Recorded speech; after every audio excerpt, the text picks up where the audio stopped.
Bien, amigos televidentes, tal y como les habíamos prometido, tenemos con nosotros al presidente del Colegio de Abogados de la República Dominicana, el doctor Trajano Vidal Potentini, con quien vamos a conversar de todos temas. Hay muchos temas este fin de año, institucionales, judiciales, de reclamo de los actores del sistema de administración de justicia en la República Dominicana, también temas que tienen que ver con pues conflicto Suprema Corte de Justicia, la gente de la Sociedad Dominicana de Diario, de manera que muchos temas. Saludos, presidente, usted no se deja ver, ¿dónde es que usted está metido? Bueno, yo soy un hombre de esta casa. Usted sabe que el día a día, los viajes, sobre todo académicos, sí.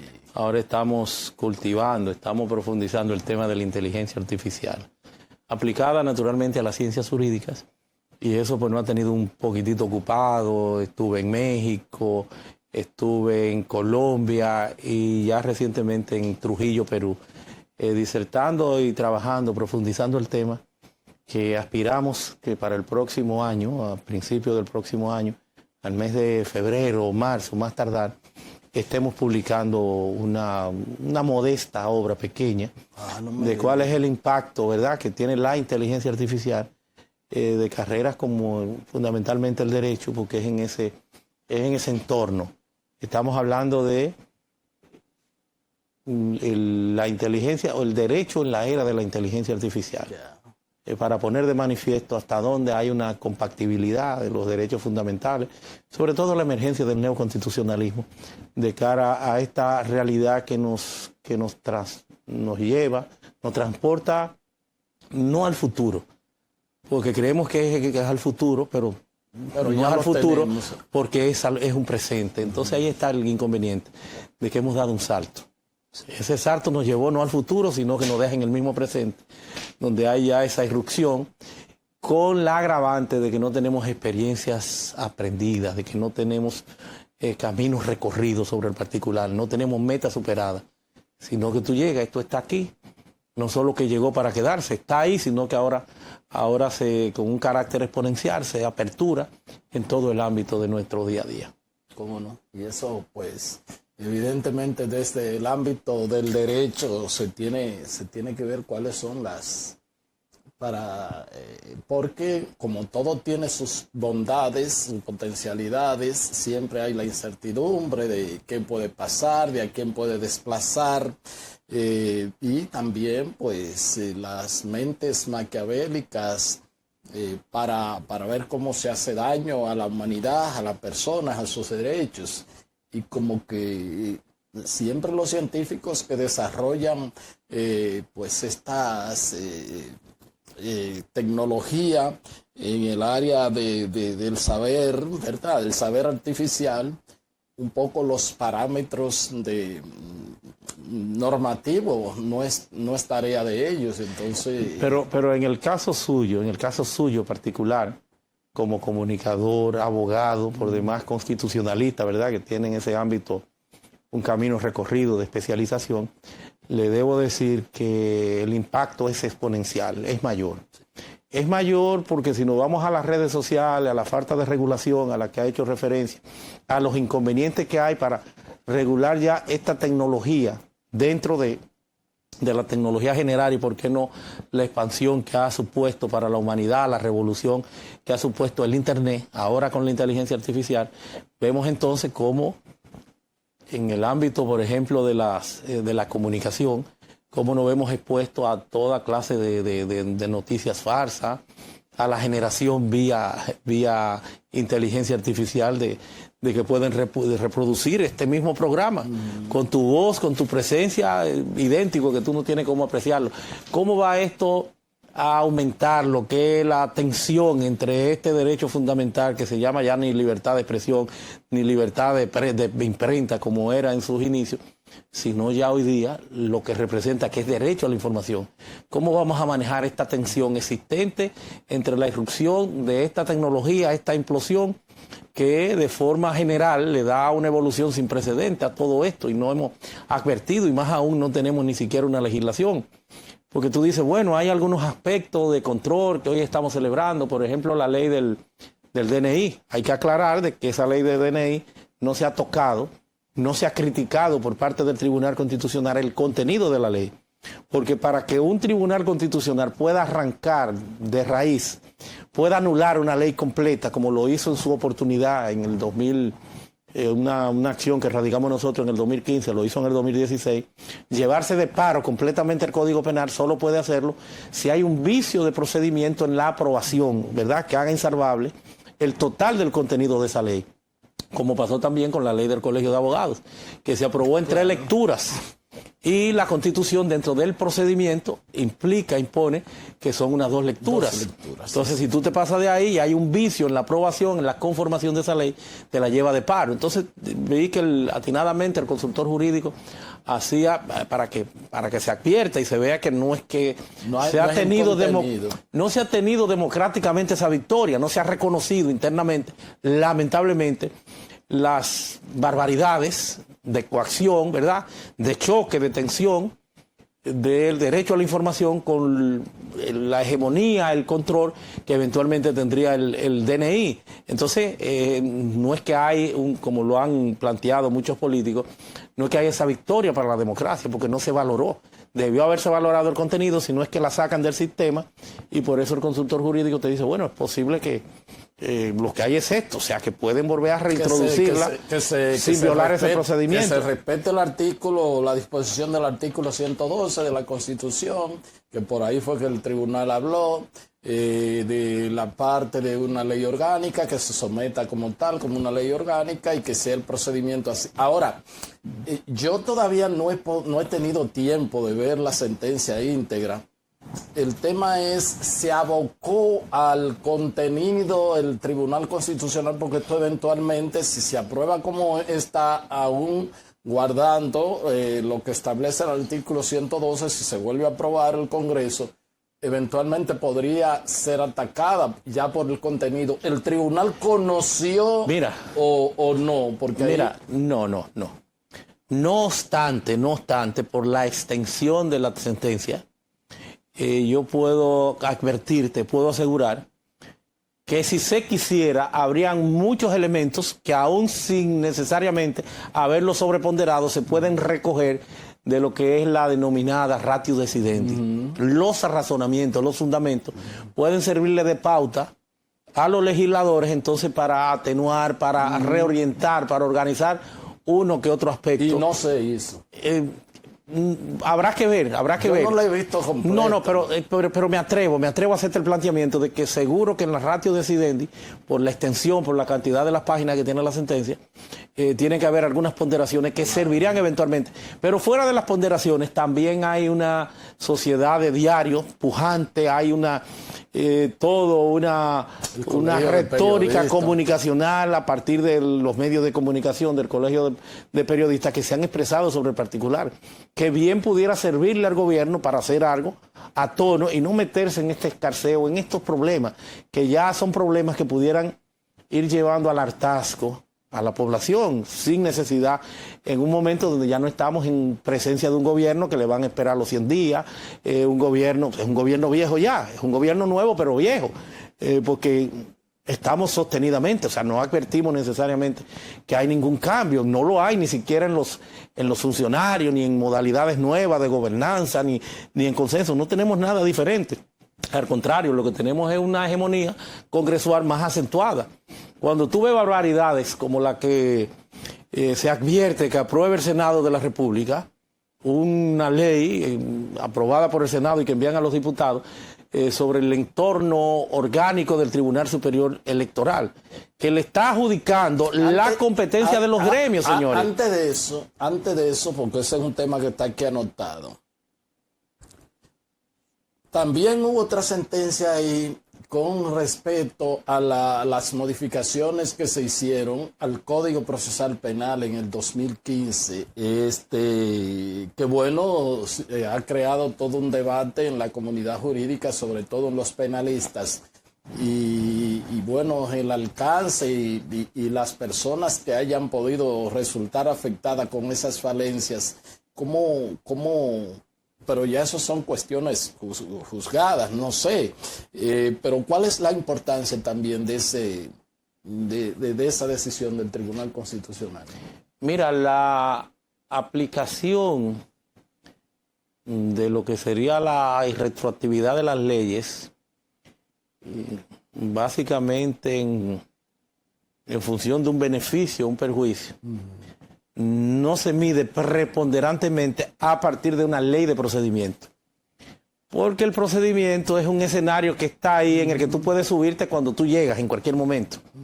No es que hay nada consolidado, son las formas que responden a unos criterios que deben estar entronizados de manera también instrumental y cobijando cualquier accionar, como lo es el artículo 68, pero fundamentalmente el 69, que es el que hoy hace referencia de ese cóctel de garantías que se traducen en derecho fundamental a la hora de tú denominarlo como debido proceso de ley. Eso es extensivo, eso tiene que estar en todo espacio, en todo escenario. Entonces de ahí que una ley de procedimiento que responderá siempre a ese canal y que no es nada definitivo, no es que tendrá esa operatividad del artículo 110 de la Constitución de la República, que hace referencia a la irretroactividad de las leyes y que cuando se está cumpliendo condena, que bien se genera o se da en ese ámbito de temas firmes en el ámbito penal. Yo recuerdo, por ejemplo, un abogado, ya yo tengo 35 años de haberme recibido como profesional del derecho, y recuerdo la ley 2497, en el 1997, que se llevó de paro el cuerno, que era castigado, era primero como un eximente de responsabilidad, bueno, como un atenuante, una excusa legal de la provocación, el que llegaba a su casa y encontraba a su mujer. Va a decir la infidelidad. Es la infidelidad, la infidelidad. El que llegaba a su casa y encontraba en la cama conyugal a su mujer con otra persona o indistintamente el hombre, si se le daba muerte era un caso que apenas alcanzaba 2 años, 6 meses a 2 años, pero todo eso se llevó de paro y también se despenalizó lo que era la infidelidad. Y recuerdo una mujer que estaba en Asua cumpliendo la condena de 2 años que le habían cantado por el tema de infidelidad. Llevaba apenas 8 o 9 meses y hubo que soltarlo porque operó el tema de la irretroactividad en función de un beneficio que estaría esa justiciable o esas condenadas que estaría recibiendo en ese momento. Entonces no hay ese impacto con una ley de procedimiento. A la hora de hablar de retroactividad, no retroactividad, el código sigue en vigencia, es una constitucionalidad un poco rara, porque hay como pero está dentro de las facultades del Tribunal Constitucional porque puede estar adoptando en los términos de los artículos 45 y siguientes de la ley 137-11, adoptando sentencias a la hora de ver lo que sería la clasificación, el tipo de sentencias, exhortativas y demás, pero puede incluso también adoptar algunas fruto, una textura muy abierta, fruto de lo que es el derecho comparado. Entonces pudieran entrar hasta sentencias manipulativas, donde es lo que ellos entiendan en la forma que quieran ellos atenuarlo, que quieran darle... Porque ellos hacen el papel de legislador positivo y legislador negativo, quitan y ponen también, o sea... Claro, pero lo que más tensión es esa cobertura que se han dado también a la hora de ser legisladores positivos, lo cual es una tensión, y ahí entra el denominado constitucionalismo dialógico. Gargarella, del argentino y otros, pues desde los canadienses, han estado dándoles cuerpo, y que es importante, que es ese diálogo que elimine de lo que hablaba Subero Isa en su momento, el choque de trenes entre poderes públicos. Porque ya aquí se ha producido totalmente soterrado. La sentencia de haciendo el papel de legislador positivo, el Tribunal Constitucional, porque le ha dicho en algunos párrafos, en algunas cosas, dice para que se entienda, tendría que decir que se entienda, y ya ahí entró a ese terreno. Claro, ni siquiera para que se tenga que decir. Ha sustituido artículos y ha planteado otro y la redacción. Así mismo lo ha hecho ampliamente, por ejemplo, con la ley de partidos políticos, en un tema delicado, porque estamos hablando de la legitimidad democrática. Profusamente lo han hecho con la ley de partidos políticos, la anterior ley, la 15-19, que fue después ya cambiada por la 2023, orgánica del régimen electoral, y ciertamente eso puede traer tensión entre el poder jurisdiccional, que no solamente lo componen ellos. Se ha quitado la correa permanentemente con la gente del Superior Electoral, que tantas barbaridades han hecho en los últimos tiempos. Este tribunal que dirige el magistrado Camacho, ha habido mucha tensión. Y con la misma Suprema Corte de Justicia en menor medida, porque parece que hay un entendimiento, hay muchos, bueno, el mismo presidente era juez de la Suprema. Dijo Subero aquí en la última entrevista que yo le hice, que ahí, bueno, él acabó esa vez, después de eso lo llamaron a integrar la comisión de la reforma esta para la parte de las cárceles, y lo incluyeron el tema de las barras. Pero él dijo, cuando yo le pregunté sobre los choques, él dijo, los choques realmente se han dado y se siguen dando. Lo que pasa es que no se han aireado bastante, pero se dan. Dice, ahora, yo sí lo que puedo decir es que dentro de si valió la pena o no el Tribunal Constitucional, evidentemente, dijo él, los resultados han sido muy beneficiosos para el país. Pero él dice que se han dado, pero que no han trascendido en discusión. Mira, y no han trascendido porque aquí hay como una especie de apañamiento sistémico, permanente, de la clase política. De la clase política y de la clase que en alguna forma sube a la cima de todos estos escenarios. De las élites. De las élites que se manifiestan a través del control del poder político, del poder estatal. Y hoy por hoy lo que vive es ese apañamiento, porque temen a que le pueda hacer daño los temas que deberían salir a la luz pública. Y por eso tú me dices, bueno, pero y tengo que volver de nuevo a tocarla. Esta ley que aprobaron de la ley Camacho es la denominación que hay que darle, porque fue el que la mandó fueron estos jueces del Tribunal Superior Electoral. Resulta que parece un contrasentido y hasta un tema de doble moral el que los senadores estén hablando de que van a ponerle tope a lo que son sus exoneraciones y de que esto debe quitarse. En un momento que eso se está discutiendo, le aprueban dos exoneraciones ilimitadas a los jueces del Tribunal Superior Electoral. Dicen que una cada 3 años, pero en un párrafo inmediatamente del artículo que le está aprobando una, dice que a la primera podrán tener acceso al año de estar en servicio. No solo a los jueces, meten también hasta el secretario, al año de estar en servicio. ¿Qué significa eso? De que entro, el primer año cojo una. Sí. Y al cuarto año. Y al cuarto año van 3 años, cojo la otra, ilimitada. Pero no solo eso, sino jueces que se convierten en príncipes vitalicios. Una denominación con barbaridades que en modo alguno pueden estar consignadas en una ley. Porque quienes lo habían hecho no tenían ni necesidad, quienes lo habían hecho, el Tribunal Constitucional en su momento, algo similar a lo que están planteando, aun cuando responden a una lógica diferente. El Tribunal Constitucional, 9 años, pero trabajan todo el tiempo. Sí, no aquí que el trabajo es 4 años, es cada 4 años. Así es. Trabajan todo el año, pero son 9 años, que si es un sistema de pensiones tienen como aportar de lo que a ellos les corresponde. Entonces no responden a la misma lógica que fueron quienes en su momento entronizaron el denominado juez emérito. Allí lo están planteando en una ley. Pero en una ley para que tengan los beneficios extensivos o similares a los del Tribunal Constitucional. Es lo que están planteando. Algo que no tiene que ver con el Tribunal Constitucional, sino que son jueces del Tribunal Superior Electoral. Los mismos beneficios. O sea, habrá que ver si le va a tocar la exoneración aún sin estar vigente en el cargo. Si le va a tocar esa exoneración porque tienen los mismos beneficios, y eso es un beneficio. Si tienen los mismos beneficios, eso es parte de todo, de la remuneración y todo, el vehículo y todas esas cosas. Y pensiones, o sea, una serie de barbaridades que tú dices, bueno, pero ¿qué está pasando? Y se quedan callados. Eso es además de arrogarse jueces y parte. Además el derecho de nuevamente meter como dicen en mi campo, el hocico, sería el hocico, pero el hocico, decimos en el sur, en el tema de las litis de los gremios, de las litis electorales. O sea, un desastre mayúsculo. Es parte de esa misma legislación. Sí, es claro, como un arroz con mango que quieren meter ahí. Claro, claro, amén de que se trata a todas luces de algo contrario, no al espíritu, a la letra de la Constitución. Sí. Porque la Constitución lista en relación a los órganos constitucionales lo que son sus competencias, o sea, la tasa de manera puntual. Tú no puedes salirte de ahí. Yo no puedo, por una ley mañana, fuera del entorno natural del presidente de la República, artículo 128 y siguiente, que es el que le da sus funciones, pero en este caso el 128, yo no puedo ocurrirme fuera de ese entorno leyes, porque estaría prostituyendo el sentido, el alcance y la expresión propia de la Constitución, cuando deslinda en qué ámbito le corresponde actuar al presidente de la República.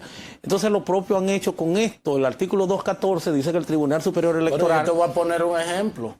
Al presidente se quiso y parte de su partido lo forzó para que él pues tomara una decisión con respecto a la alcaldía de La Vega, y él no se quiso meter en eso, porque hasta le pusieron, de hecho su partido hizo una reunión y puso en manos de él su alta dirección de que para que él designara una persona, y realmente por la carencia de competencia conforme a las atribuciones del artículo 128, sobre todo porque se trata de un tema democrático. Sí. Y la democracia, las ciencias políticas se ocupan de la legitimidad. Así es. Por eso se dice que el derecho es el arte de lo convenientemente pactado. La política de lo posible, pero a partir, por eso se habla de lo posible, porque aún si tienes que alejarte de la aparente legalidad, para concretar la legitimidad tienes que hacerlo, porque el bien jurídico que está en juego es el bien jurídico más preciado que pueda tener uno, que es la capacidad, sobre todo en democracia, la capacidad y la posibilidad de libremente poder decidir. Entonces hay que asimilar, hay que entender que la justicia electoral es una justicia política, es una justicia de la Constitución, es una justicia de los ciudadanos en el marco, ¿verdad?, de esas referidas competencias a la hora de decidir en el ámbito general y en función de los poderes públicos. Esa es la justicia electoral, esa es la justicia democrática. Fuera de ello, no hay espacio, no hay posibilidad para que tú quieras meterte en un colectivo que ni siquiera son los gremios, sino cualquier otra entidad, asociación legalmente constituida o orgánicamente constituida. Entonces estamos hablando los hombres de empresa, la ANG, la de jóvenes empresarios, las juntas de vecinos, los clubes, o sea... Una barbaridad, un tema colectivo. ¿Qué tiene que ver un Tribunal Superior Electoral en ese ámbito que dice, bueno, en función de las elecciones, pero mentira, tampoco es en función de las elecciones, porque más adelante te dice que entonces el amparo electoral a la hora de cualquier proceso que no necesariamente es una elección, porque si es amparo electoral son derechos electorales que tú le estás asignando a un colectivo internamente, que cualquier cosa al margen de la elección que se desprenda de eso, también lo conocen. Fuera del mismo proceso eleccionario, para tú llegar a un proceso eleccionario, tú puedes tener algún inconveniente de que quieres aspirar, de que no se te reconoce una membresía, y entonces vas a estar también en competencia plenamente, inmiscuyéndote en temas de libertad de asociación, de interés asociativo, interno, colectivo, de un grupo que tú no tienes que ver, eso es privado. Y lo ha dicho y lo ha reiterado el Constitucional. Tú recuerdas en el 2021, sí, claro, que llegaron hasta armar el Tribunal Superior Electoral en un tema que tendría mucho más afinidad con ellos, como lo eran los delitos electorales. El magistrado Madera Arias lo llegaron a instituir como juez de la instrucción. ¿Y qué hizo el Tribunal Constitucional? Le dijo, no, es que ustedes no tienen cómo coger eso en función de la ley, ni siquiera en función de un paquete de leyes, ni siquiera de una. El artículo 25 de la ley 2911 le daba la competencia de los delitos electorales. De la 15-19, que era la orgánica del régimen electoral, ¿verdad?, del 2019, el artículo 281 le daba también la facultad. Y de la de partidos políticos, que es en este caso la 33-18, también le daba la competencia en el artículo 81. Y su reglamento del 190 al 213 tenía todo un procedimiento interno para el tema de los delitos electorales. ¿Y qué hace el Tribunal Constitucional? Se quitó la correa y dice, no, que esas no son sus competencias. Eso no está previsto, eso no está orientado. Ustedes no son jueces naturales de esto. ustedes son una justicia de sección. Entonces lo propio pasa con los gremios, con el colegio médico, con la ADP. La propia ley orgánica, menos que ahora no la quieran pues castrar y poner otra cosa de ellos, del Tribunal Superior Electoral, le está diciendo, óyeme papá, esas partes, esos gremios, eso está la justicia ordinaria, los tribunales ordinarios, te lo Pero dicen. con el caso nuestro del colegio, porque Sí. parece que se han ofuscado y querían legitimar lo que hizo, después que nosotros lo advertimos, se lo planteamos, lo que hizo el Tribunal Constitucional con una sentencia donde también nos daba ganancia de causa. Claro. Y le explicó y le dijo, no, ustedes no son competentes para meterse, como se metieron incluso al extremo de descalificarse, con el tema del colegio de abogados, porque no fue solamente que se adjudicaron una competencia que no le correspondía, no, fue que reescribieron, reorientaron, reordenaron el derecho en contra de todo pronóstico normal, natural, en función de la doctrina más elemental. O sea, Casi fue un ejercicio de prevaricación. Totalmente. Sí. No de prevaricación, porque tú decir que desvirtuar, por ejemplo, la naturaleza de las medidas cautelares.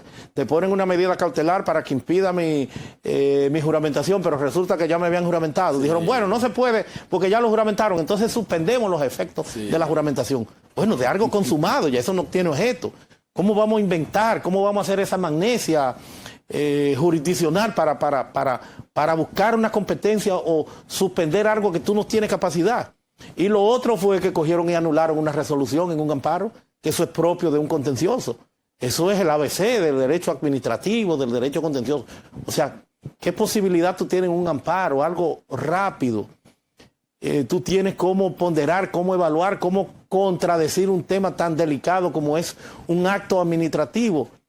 Mira, a mí lo que me da la impresión es que ellos quieren utilizar como justificar tener algo que hacer, tener trabajo que hacer, para justificar pues todo esa... No, para justificar todo ese...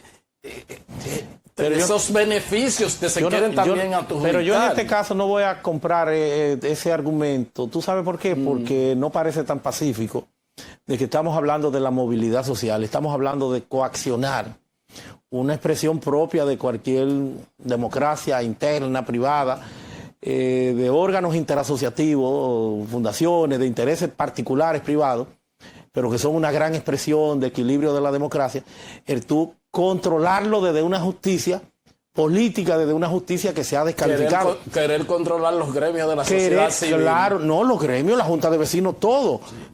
Entonces, eso es delicado y por eso yo lo digo hoy. Parece que ese es el propósito, el que a nosotros nos ha llevado a este maremoto, a todos estos inconvenientes porque no nos ha permitido, el gobierno no nos ha permitido ni siquiera manejar los fondos, no tienen todo embargado, están jugando al tiempo, y uno con el dolor de que hay muchas personas, muchos abogados en crisis, en momentos de calamidad, que no hay ni siquiera cómo asistirlo mínimamente.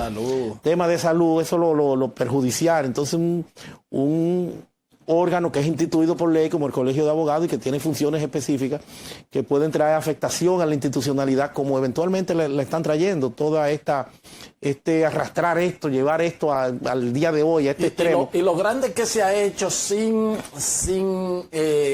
haber previamente una decisión judicial que un juez haya dicho, porque yo conozca a un juez, no ha emitido ninguna decisión autorizando el bloqueo de todo No, en lo absoluto. Estamos a la espera de fallo. No hay ningún juez emitiendo ninguna cosa. ¿No? Es una situación, se ha hecho de muy lamentable. En uso del poder es lo que se hace. Pero yo desde aquí puedo anunciar para esta misma semana, el que vamos a estar radicando un amparo preventivo en contra del Congreso, los diputados fundamentalmente, y vamos a poner en causa al Colegio Médico, a la ADP, al Colegio de Periodistas, a la Asociación de Bancos, porque en todo esto tendría un impacto esa justicia, que no es la natural, ¿verdad? Que tú no tienes en ese juez natural, ordinario, donde tú tengas la garantía de todas las caídas, de verdad, de todo el esquema recursivo, porque estamos hablando de una justicia política que te lleva a otra justicia política, porque la única instancia que hay después del superior electoral es el Tribunal Constitucional. Entonces vamos a meter un cosa al mismo Tribunal Superior Electoral, a la Junta, lo vamos todo a jalar para un amparo, para que se explique, se conozca, no solamente el componente de la seguridad social, que también es perturbador, porque estaría prostituyéndose todo el régimen si a ellos se les garantiza o se les augura estos privilegios que lo convierten en príncipes vitalicios. ¿Eso fue aprobado en el Senado? El Senado de la República ya lo aprobó.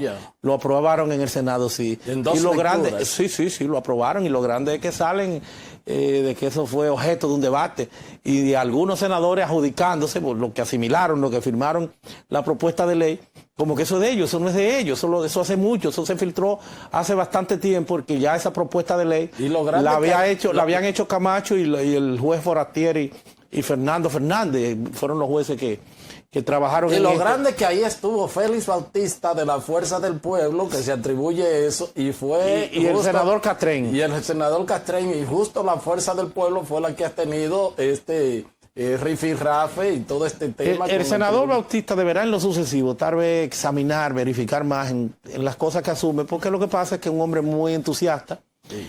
Y es una hormiga de trabajo, eso hay que reconocerlo, está metido en todo esto.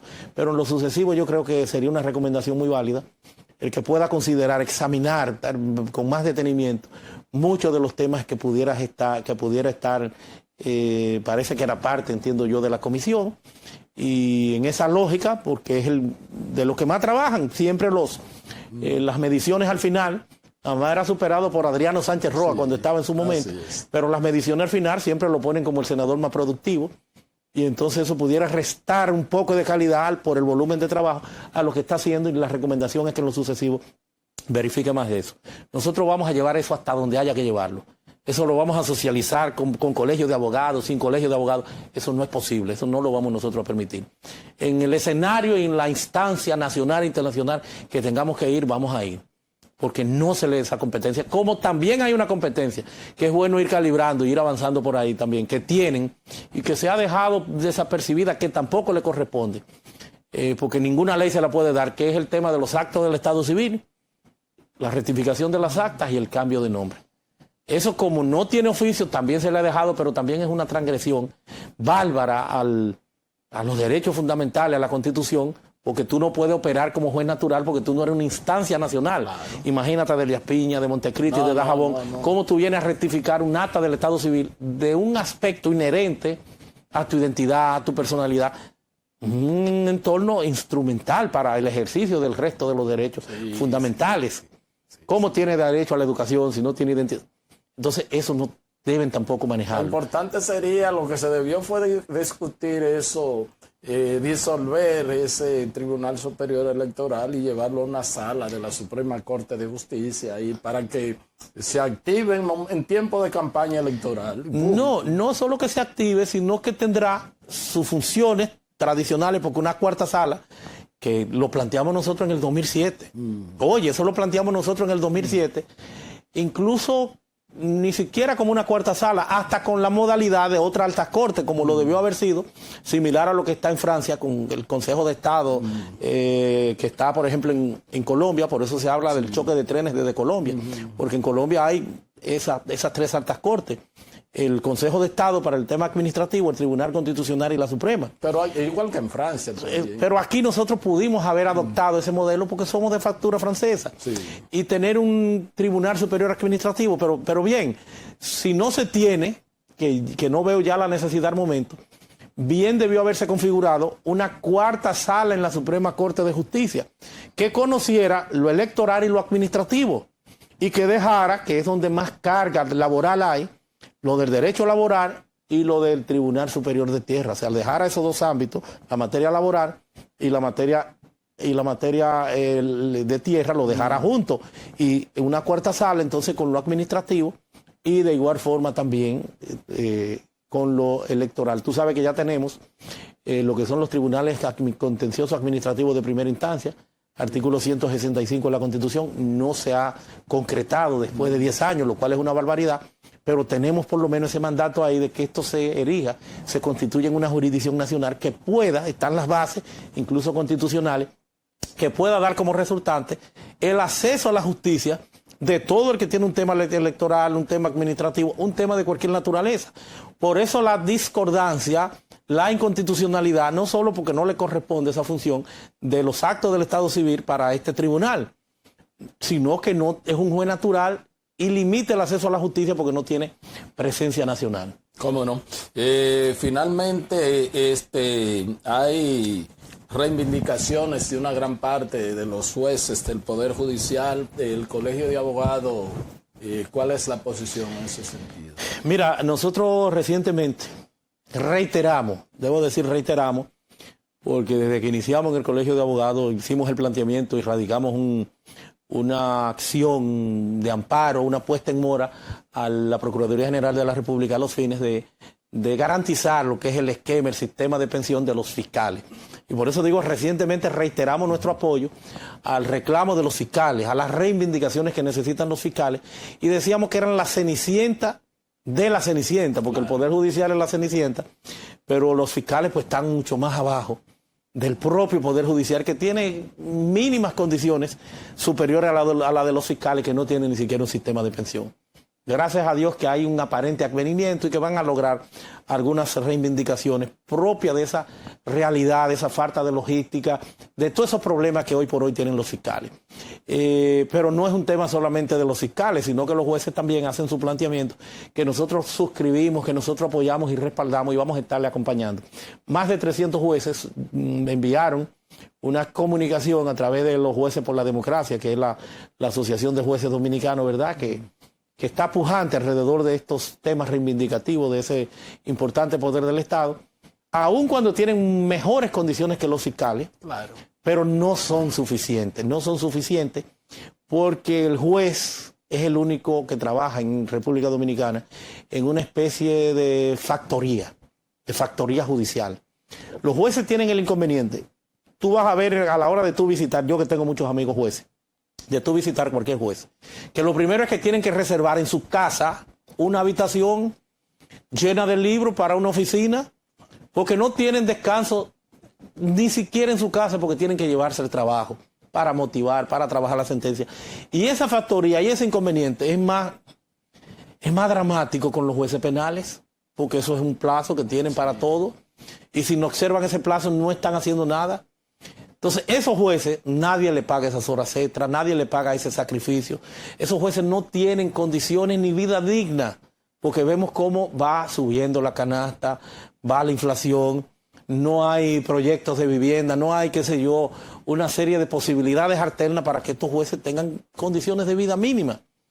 Entonces, estos jueces, si hay profesional alguno, como abogado, que es lo que nos corresponde, porque son abogados, primero, si hay abogado, si hay profesional alguno que necesita financiar su dignidad, son los jueces, para que puedan estar ajenos a todas estas provocaciones, a todas estas tentaciones, a todos estos temas que se presentan en un mundo en conflicto, en un mundo que lo que están es precisamente ellos siendo parte de ese proceso de administración de justicia, en donde en uno y en otro sentido, con tantos intereses encontrados, tienen que expresarse.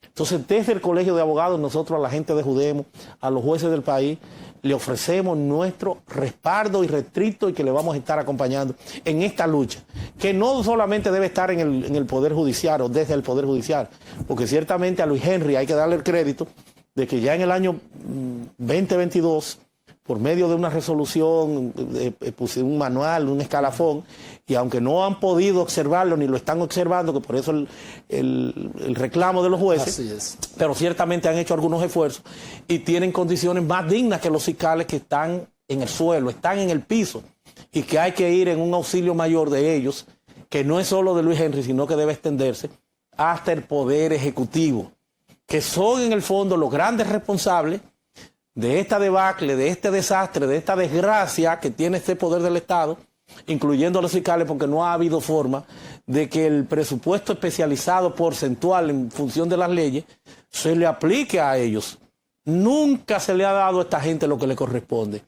Entonces nosotros también vamos a abrazar ahora, iniciando enero, el Día del Poder Judicial, esa lucha por el presupuesto que requieren los fiscales, que requieren los jueces, para que todas estas aspiraciones, todos estos reclamos puedan ser, señores, una realidad de estos jueces que, reitero, están en una factoría y trabajan día y noche desde su casa y en los tribunales con grandes responsabilidades y sin que en modo alguno tengan las retribuciones que demandan mínimamente una vida digna en los actuales momentos. Para que verdaderamente tengamos una justicia independiente.